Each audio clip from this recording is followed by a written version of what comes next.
राहुल गांधी लगातार सरकार को घेरने में कामयाब होते दिखाई दे रहे हैं। अभी उन्होंने पुणे में भी छात्रों का गूंज एक कार्यक्रम किया था, वहां उन्होंने बहुत सारी बातें की और जेन-ज़ी के साथ लगातार कनेक्ट करने का वो प्रयास कर रहे हैं। अब यहां लेकिन कुछ बातें उन्होंने ऐसी कही जिन पर कंट्रोवर्सी हो गई। उन्होंने मनुस्मृति का भी जिक्र कर दिया। इसको लेकर के, जेन-ज़ी को लेकर के, खास तौर पर बच्चियों को लेकर के जो बातें, महिलाओं को लेकर के जो बातें कर रहे हैं राहुल गांधी, तीन बीजेपी के सीनियर नेताओं ने उन पर बात की है। योगी आदित्यनाथ खूब बोले हैं आज। इनके अलावा स्मृति ईरानी ने उनको आईना दिखाया है और देवेंद्र फडणवीस, क्योंकि उनका कार्यक्रम पुणे में था, तो एक कार्यक्रम फडणवीस जी ने नागपुर में किया है, तो वो बता रहे थे कि जेन-ज़ी के साथ कैसा इंटरेक्शन होना चाहिए। अब राहुल गांधी ने जो कहा, मैं आपको अभी सुनाता हूं, पहले आप सुनिए योगी आदित्यनाथ ने उन पर क्या कहा। दरअसल राहुल गांधी ने कहा था मनुस्मृति इज बैक। ये सरकार जो है ये मनुस्मृति की सोच वाली सरकार है और मनुस्मृति में जिस किस्म की बातें उन्होंने कहा कि महिलाओं के लिए जैसी सोच लिखी हुई है, ये सरकार पूरी तरीके से उस पर यकीन करती है कि एक महिला का अस्तित्व एक पत्नी के तौर पर हो सकता है, एक बेटी के तौर पर हो सकता है, एक बहन के तौर पर हो सकता है, वरना उसका अपना इंडिविजुअल कोई अस्तित्व नहीं है। उन्होंने तो यहां तक कहा कि जंतर मंतर के प्रदर्शन में जो वो लड़कियां जो थीं, जो कि अब्यूजिव लैंग्वेज, गाली गलौज की भाषा इस्तेमाल कर रही थी, तो राहुल गांधी ने कहा वहां तो लड़के भी गालियां दे रहे थे, लेकिन मुद्दा गाली नहीं था, मुद्दा लड़की के मुंह से गाली था कि लड़के को पूरा अधिकार है, वो जो मर्जी कहे, लड़की कैसे गाली दे सकती है, ये अच्छे संस्कार नहीं है। तो यहां भी उंगली लड़की के ऊपर ही उठाई जा रही थी। ये सब बातें उन्होंने कही। तो अब जब मनुस्मृति का जिक्र आ गया, तो पहले तो कल विश्व हिंदू परिषद ने भी इस पर एतराज जताया था कि भाई आप किसी और धर्म के धर्म ग्रंथ के बारे में बोल सकते हैं ऐसा, जैसे आपने मनुस्मृति के बारे में कहा। फिर आज योगी जी ने भी कहा, योगी जी ने कहा मनुस्मृति को अगर समझना है तो वेद पढ़ो। अब चूंकि वो धर्मगुरु भी हैं तो ये उनकी एक्सपर्टीज वाला सब्जेक्ट है, तो आप देखिए उन्होंने क्या कहा। और फिर राहुल गांधी और जेन-ज़ी को लेकर के उन्होंने अलग से बात की। पहले ये आप मनुस्मृति पर जो बोला है योगी आदित्यनाथ ने, सुनिए। उन्होंने बयान दिया कि महिलाएं मनुस्मृति के बंधन को तोड़ करके अब बाहर आ जाएं। राहुल जी, एक राहुल गांधी के रूप में आपसे देश बहुत अपेक्षा नहीं करता है। मैं पूछना चाहता हूं, कौन ऐसा व्यक्ति है जिसके जीवन में किसी न किसी रूप में, मां के रूप में या बहन के रूप में या पत्नी के रूप में या फिर बेटे के रूप में किसी महिला का संरक्षण उसे न प्राप्त होता हो? कौन ऐसा व्यक्ति है? क्या कोई बेटी पिता के बगैर है? क्या कोई बहन भाई के बगैर है? क्या कोई पत्नी पति के बगैर अपने अस्तित्व को मानती है? और क्या कोई मां बेटे के बगैर अपने अस्तित्व को पूर्ण मानती है? अगर मनुस्मृति ने ये बात कही है,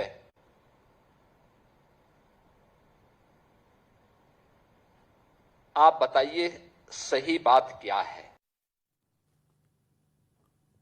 जी, तो मनुस्मृति का लगभग बचाव में ही है योगी आदित्यनाथ जी। राहुल गांधी का एजेंडा बड़ा क्लियर दिखाई देता है। जब वो मनुस्मृति कहते हैं या मायावती जब मनुवादी कहती हैं, तो उसका एक अलग कॉन्टेक्स्ट है। मैंने योगी आदित्यनाथ जी को मैंने पहली बार इतना खुलकर मनुस्मृति के बचाव में, क्योंकि वो बयान आगे लंबा है, इसके अलावा और भी बोले मनुस्मृति पर, वो तो बचाव कर रहे हैं। बोलिए त्रिपाठी जी। देखिए, पहली बात तो ये कि ये भारत संविधान से चलता है, किसी कुरान, हदीस, मनुस्मृति, बाइबिल किसी से नहीं चलता है। तो फिर ये मनुस्मृति की बार बार चर्चा क्यों होती है?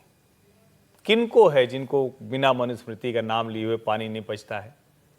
कौन है जो चाहता है कि मनुस्मृति की हम बात करके इस देश के जो हिंदू हैं उनका विभाजन करा दें? तो अभी उसके तौर पर सबसे बड़ा चेहरा राहुल गांधी जी नजर आते हैं। राहुल गांधी जी जब उसको पढ़ते हैं तो वो मतलब हजारों तो लोग कह ही रहे होंगे, इतना क्लेम तो कांग्रेस का होगा ही, तो हम भी हजारों कहते हैं।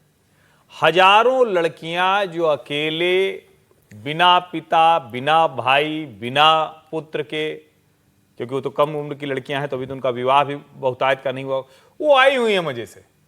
और राहुल गांधी उनको करेंगे देखो मनुस्मृति तुमको जो है, मतलब मूढ़ता की भी हद होती है। अक्सर राहुल गांधी मूढ़ता के पहाड़ पे चढ़ जाते हैं तो नीचे कुछ दिखाई नहीं देता क्या है। जहां हजारों लड़कियां आपके सामने खड़ी हों वहां आप ये कह रहे हैं कि ना ना सब बड़ा दबाव में है। दूसरा, अगर कोई कहे कि किसी भाई को उसकी बहन की रक्षा करनी है, पिता को अपनी पुत्री की रक्षा करनी है, तो जरा बताइए रक्षा करना ये कहां से गलत हो गया। दो चीजें होती हैं ना, आप ये कहें कि नहीं नहीं तुम जो मैं कहूंगा वो करोगी जी, क्या ये संभव है? कम से कम भारत के संविधान के दायरे में तो ये संभव नहीं। हां, राहुल गांधी जी की कांग्रेस में संभव है। प्रियंका उतना ही करेंगी जितना भाई राहुल कहेगा। भाई राहुल कहेगा सुनो तुम वायनाड चली जाओ, हम आ जाते हैं रायबरेली, तो वहीं जाएगा। और कितना आदर्श उदाहरण होता। मैं तो बार बार कहता हूं कि राहुल जी भांजे भांजियों के लिए भोजन बनाएं, खाना बनाएं, कपड़े धुलें, ये सब करें, और प्रियंका जी लीड करें कांग्रेस पार्टी को। करना चाहिए ना ये, क्योंकि ये जिस कुतर्क पर जा रहे हैं उसका जवाब ऐसे ही आ सकता है। और जहां तक मनुस्मृति की बात है, मैं तो जाने कितने श्लोक जो है वो सुना सकता हूं अभी। वो साफ साफ कहते हैं जो स्त्री का दर्जा है वो कहां है, जो माता है वो पिता से भी 1000 गुना अधिक, चाहे गौरव हो चाहे प्रतिष्ठा हो, ये सब मनुस्मृति कह रहा है।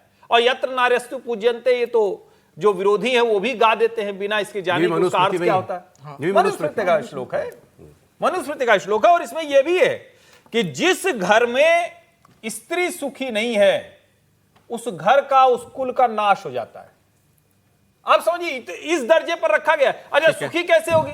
अच्छा वो अपने मन का ना करे, आप उसको सब दबाए रहेंगे तो सुखी रह सकती है क्या? और कहा ही जाता है जो परिवार बड़ा अच्छा हंसता खेलता दिखता है तो लोग कहते हैं इसका मतलब इस घर की महिलाएं स्वतंत्र हैं, इस घर की महिलाओं को सब करने का अधिकार है। उस प्रोग्राम में तो उन्होंने बाकायदा पीछे स्क्रीन पर योगी आदित्यनाथ का बयान भी और एक लाइन संघ प्रमुख का भी दिखाया, एक श्लोक की लाइन, यथैव आत्मा तथा पुत्रः पुत्रेण दुहिता समा, पुत्र और पुत्री दोनों समान हैं।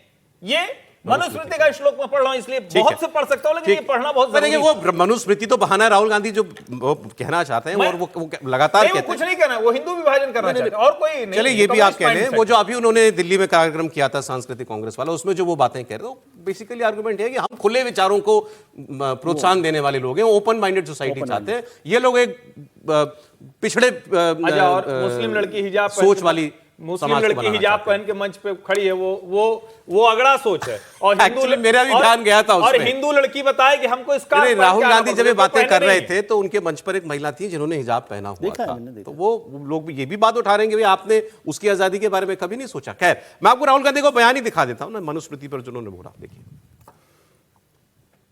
And I'd like to quote over here the Manusmriti, which says clearly, in childhood, a female must be subject to her father. Meaning, the Manusmriti says, in childhood, a female belongs to her father. In youth, she belongs to her husband. When her lord is dead, she belongs to her sons. A woman must never be independent.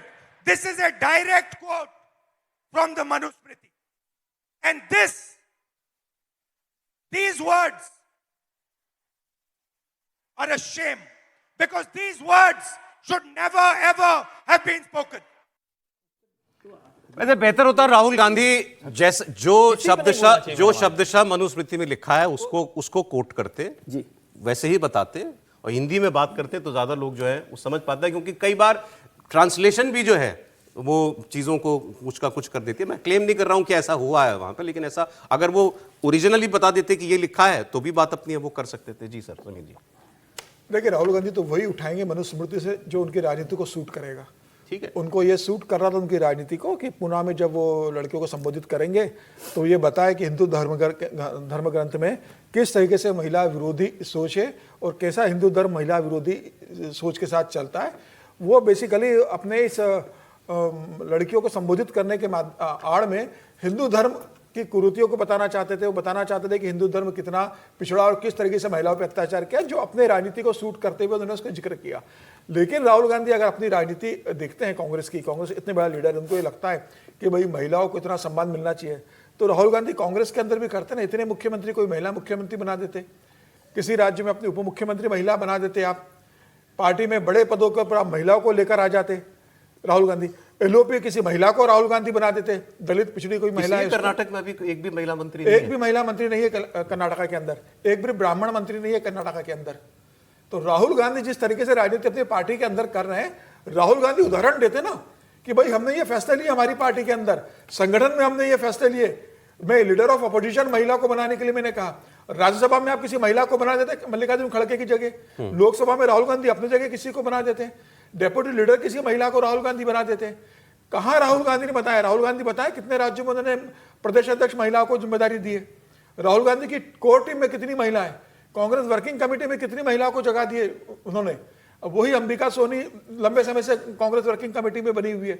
तो राहुल गांधी की जो राजनीति है वो basically Hindu धर्म को किस तरीके से बदनाम करना, हिंदू धर्म के अगर किसी ग्रंथ के अंदर कोई एक बात है तो उसको उठाकर कैसे पूरे हिंदू समाज को अपमानित महसूस कराने की कोशिश करना, यह राहुल गांधी की राजनीति रही है। और मुझे लगता है राहुल इसी राजनीति पर आगे बढ़ेंगे, क्योंकि उन्हें पता है कि वो भारतीय जनता पार्टी का वोट बैंक है, वो उनका वोट बैंक नहीं है। उनका वोट बैंक जो खास है उसके लिए तो उन्होंने तय कर लिया कि हम वंदे मातरम के 2 ही अंतरे गाएंगे, बाकी नहीं गाएंगे। तो उनको बहुत क्लियर है कि उनका वोट बैंक कौन है और किसके लिए उनको काम करना है। एक बयान और योगी जी का देख लीजिए आप सर, फिर मैं आता हूं। जेनजी को लेकर के भी योगी आदित्यनाथ ने राहुल गांधी पर हमला बोला। उन्होंने कहा कि राहुल देश के बच्चों को गलत दिशा में ले जा रहे हैं। भारत के बच्चों को, भारत के नौनिहालों को उस दिशा में क्यों ले जाना चाहते हैं जहां पर किसी माता को या किसी अन्य व्यक्ति को बाद में लज्जित होकर के माफी मांगनी पड़े?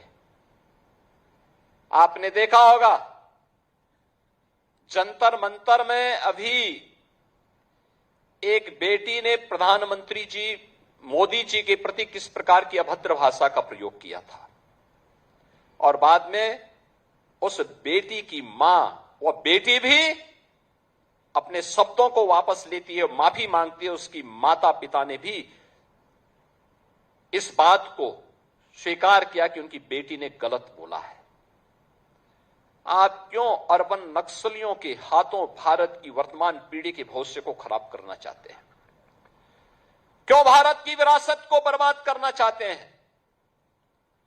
क्यों भारत के भविष्य के साथ खिलवाड़ करना चाहते हैं? आपसे एक जिम्मेदार नेता प्रतिपक्ष के रूप में अपनी सकारात्मक भूमिका की अपेक्षा देश रखता था, लेकिन आपने उन भूमिकाओं को भी बर्बाद कर दिया, समाप्त कर दिया है। आपने अपनी जिम्मेदारियों से पूरी तरह अपने आप को अलग कर दिया, और यही कारण है कि अमेठी, ये रायबरेली इस परिवार को ढोता तो रहा, लेकिन इस क्षेत्र के सामने पहचान का संकट भी इस परिवार ने हमेशा खड़ा किया।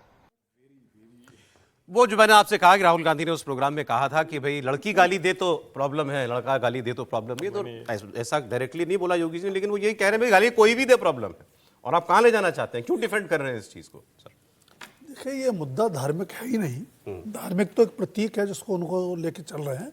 मुद्दा सीधे सीधे राजनीतिक एजेंडा तय करने का है, चुनावी एजेंडा तय करने का है। छात्रों के गूंज के जरिए वो शिक्षा का सवाल उठा रहे हैं, परीक्षा का सवाल उठा रहे हैं। वहाँ लड़कियों के लिए विशेष प्रोग्राम किया गया, तो उनके सलाहकारों ने उनको सलाह दी होगी कि इसमें महिलाओं से जुड़े मुद्दे उठाएं। और महिला एक बड़ा वोट बैंक है, महिला आरक्षण के जरिए बीजेपी अपना एजेंडा भी तय करने की कोशिश कर रही है।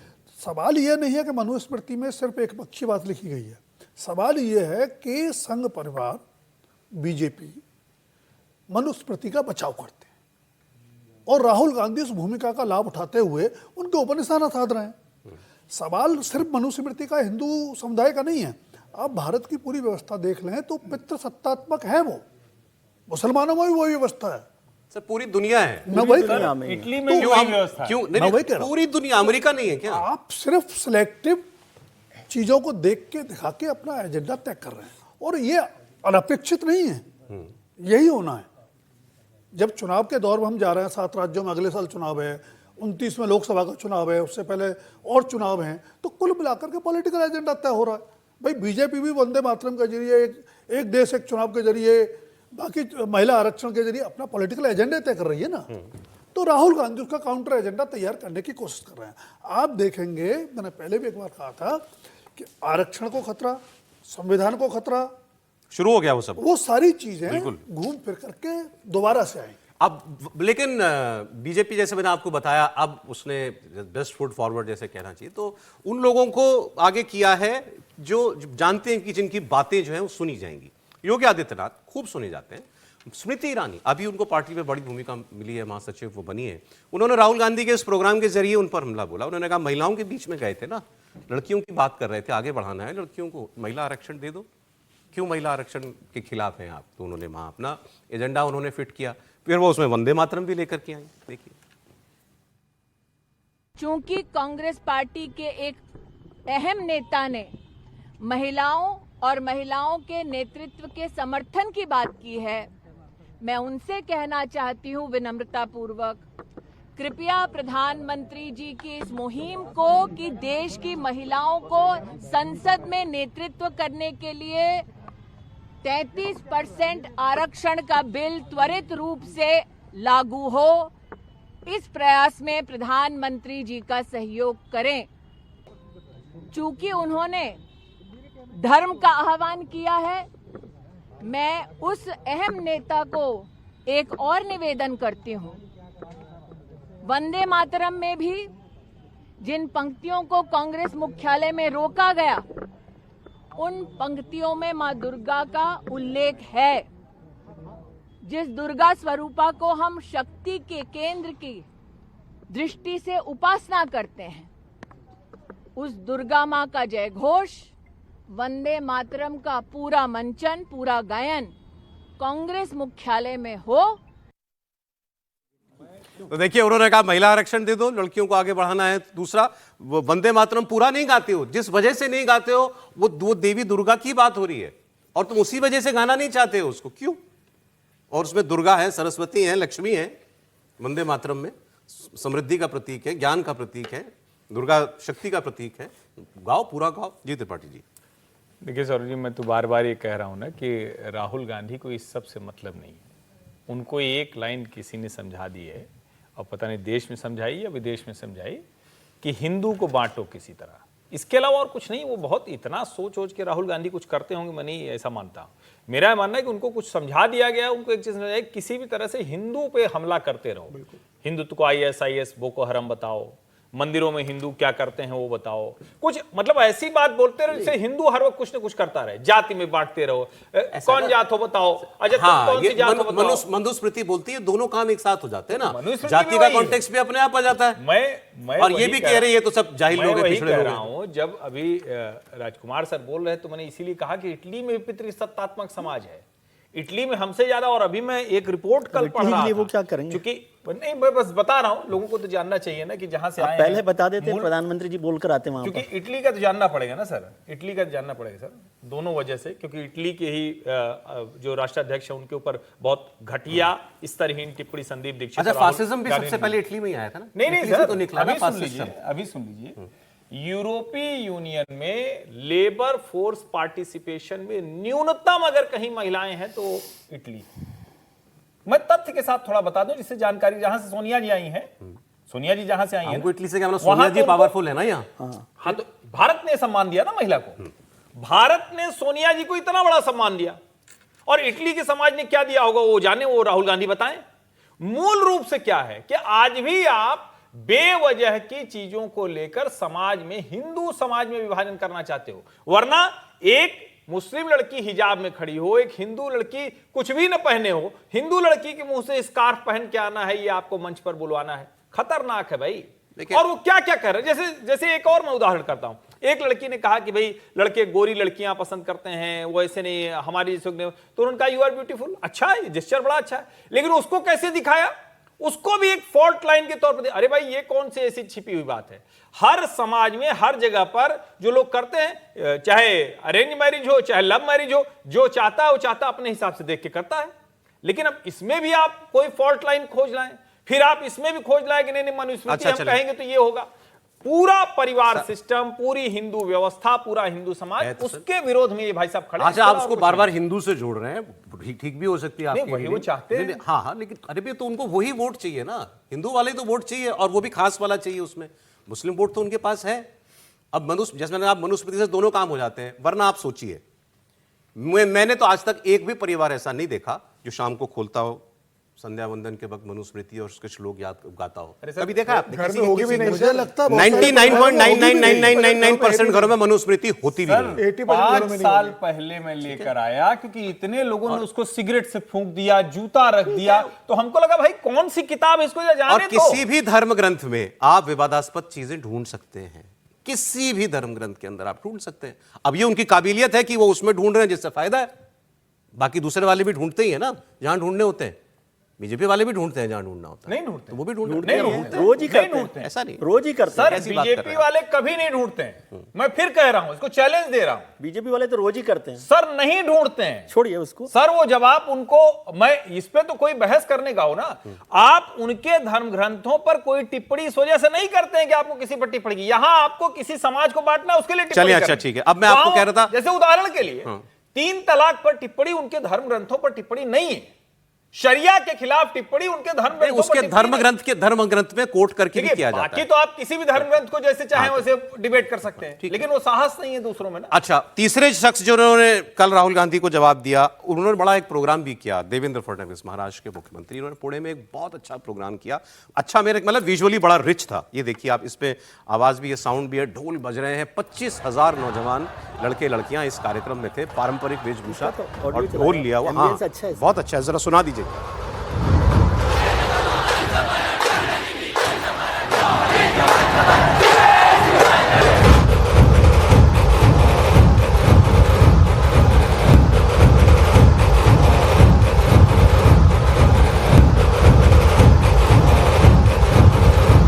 भारत माता की, भारत माता की।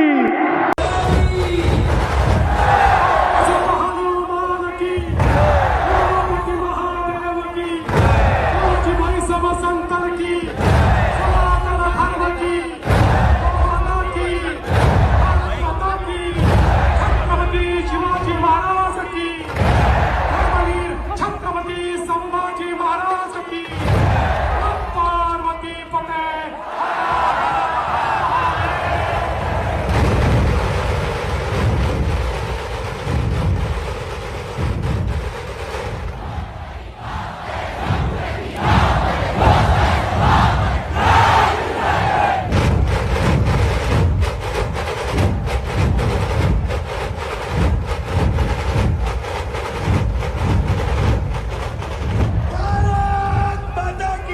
ये नागपुर में कार्यक्रम किया मुख्यमंत्री देवेंद्र फडणवीस ने, और यहां पर उन्होंने राहुल गांधी पर बात भी की। उन्होंने कहा कि राहुल गांधी नहीं चाहते कि महिला आरक्षण पर देश आगे बढ़े। राहुल नहीं चाहते कि महिलाओं को उनका अधिकार मिले। राहुल के खाने के दांत और हैं, दिखाने के दांत और हैं, और राहुल गांधी वास्तविकता में महिला विरोधी है। जहां तक राहुल गांधी का सवाल है, स्टेज पर आकर तो उन्होंने महिला अधिकारिता की बात कही, लेकिन महिलाओं को अधिकारिता देने का सबसे क्रांतिकारी कदम महिला आरक्षण बिल है, जिसको राहुल गांधी विरोध कर रहे हैं, जिसके खिलाफ वोट कर रहे हैं। महिलाओं को अधिकार देना नहीं चाहते। मैं ऐसा मानता हूं, खाने के दांत अलग है, दिखाने के दांत अलग है। जी समीर जी, और बता देंगे आपको इस प्रोग्राम के बारे में। प्रोग्राम बहुत ग्रैंड था, और देवेंद्र फडणवीस कनेक्ट तो बढ़िया करते ही हैं।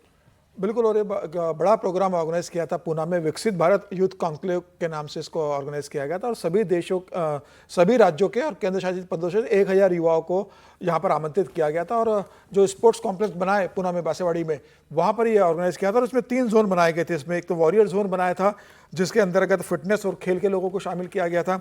दूसरा इन्होंने थे कल्चरल ना जोन क्रिकेटर, क्या और नाम फ्यूचर उनका? जोन तिलक वर्मा। भी शामिल किया गया था और बहुत अच्छा एक मतलब इसके अंदर हुआ था। देवेंद्र फडणवीस ने बहुत अच्छी वहाँ पर स्पीच दी है और एक एनर्जेटिक युवा को देख रहा था। लेकिन मुझे लगता है कि जो youth missing Bharatiya Janata party से फील हो रहा था कि यूथ मिस कर रहे भारतीय जनता पार्टी को, उसके बाद ये एक बड़ा प्रोग्राम भारतीय जनता पार्टी के किसी मुख्यमंत्री ने इतने बड़े स्तर पर पुणे में किया और उसी पुणे में किया जहाँ एक दिन पहले पुणे ही था, मुझे लगा नागपुर है। नहीं, पुणे ही है, जहाँ राहुल गांधी ने किया अभी। जहाँ राहुल गांधी ने किया था उसी शहर में देवेंद्र फडणवीस ने इतना बड़ा और शानदार कार्यक्रम किया।